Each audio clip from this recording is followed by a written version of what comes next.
from Zakopane slave labor camp is arriving. And he knows that my father was in Zakopane. He doesn't know if he's alive. They didn't see each other at that stage for more than 2 years. So he's waiting. And then when the prisoners come in, he recognizes my father. And both are telling the story of the meeting. Can you imagine, after 2 years, they fall on each other's arms, they hug each other, they cry, they ask what happened to mother, what happened to the sisters. Henrik is saying, we were separated, I don't know what happened to them, they were taken somewhere else, they don't know. And then they swear never to part. They swear they will stay here, and whatever happens, they will stay together. So if they need to die, they will die together. If they will live together. And they work there, and somehow he managed to get my father also to be a barrack builder.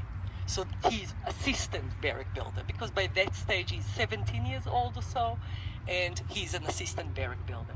The conditions here are very, very, very difficult. There are deportations all the time, there are shooting all the time. Emon Goeth, the commandant, is extremely cruel.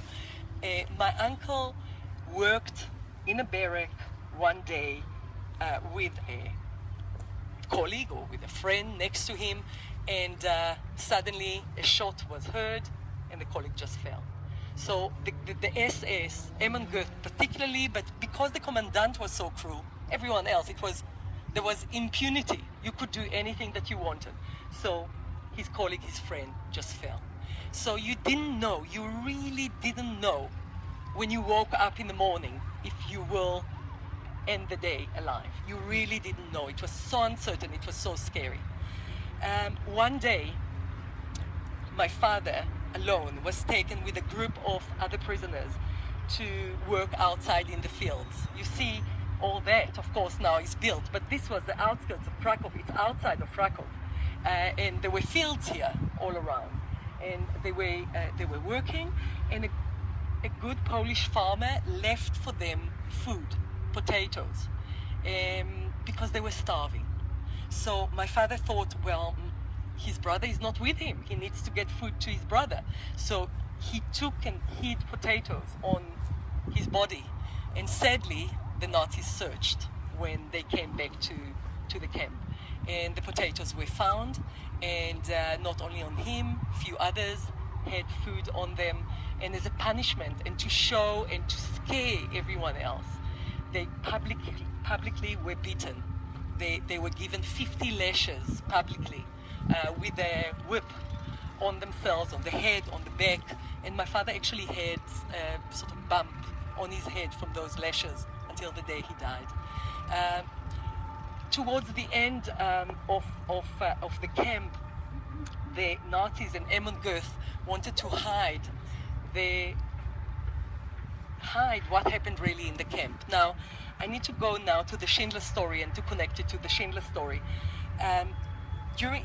How many of you watched Schindler's List? Okay, so you have memories of the liquidations of the Krakow ghetto, the shooting, the girl with the red dress trying to hide, and then we see mass graves here in Plaszow, mass graves where all those victims and the victims of Plaszow were put in a huge mass grave, and we see then the red dress again in the mass grave. That's from the film. The reality was that there were mass graves, and the Nazis wanted to hide the crime, and they ordered the prisoners. It's in a way Sonderkommandos. We spoke yesterday a lot about Sonderkommandos. So in a way, my father then, for about a week, became a Sonderkommando. He was ordered to take out the bodies and burn them. All they were given was a mask, because I don't need to tell you.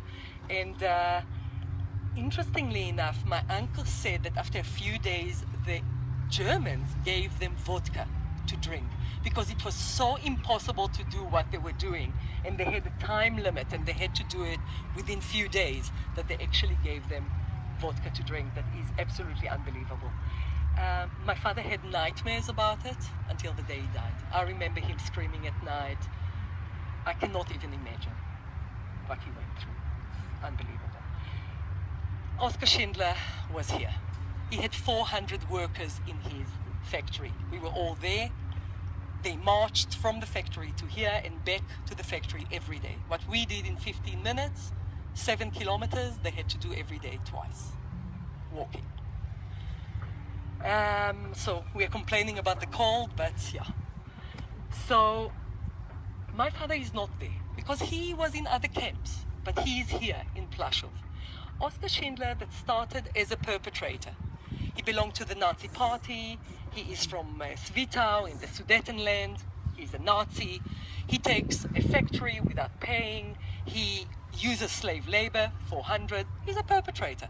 But at one stage, he wakes up. He sees things that he didn't see before, and he sees the cruelty, and he decides to do something about it. And he's behaving better to his prisoners, and he's protecting them, and he's doing a lot of other things. But then he decides, when he hears, first of all, he knows that Plaszow is a terrible place, but he hears that they're going to liquidate the camp and take the prisoners to Auschwitz. And he decides, you know, a lot of us sees terrible things and say, "Oi, terrible, but what can I do about it?" He decides, it's terrible things, I am going to do something about it. And that is the difference between someone like that was not a saint. He was a Catholic, he was married to Emily all his life, he didn't have kids.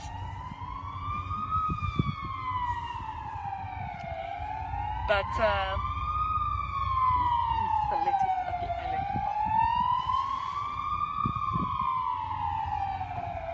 he wasn't a saint. He was a gambler.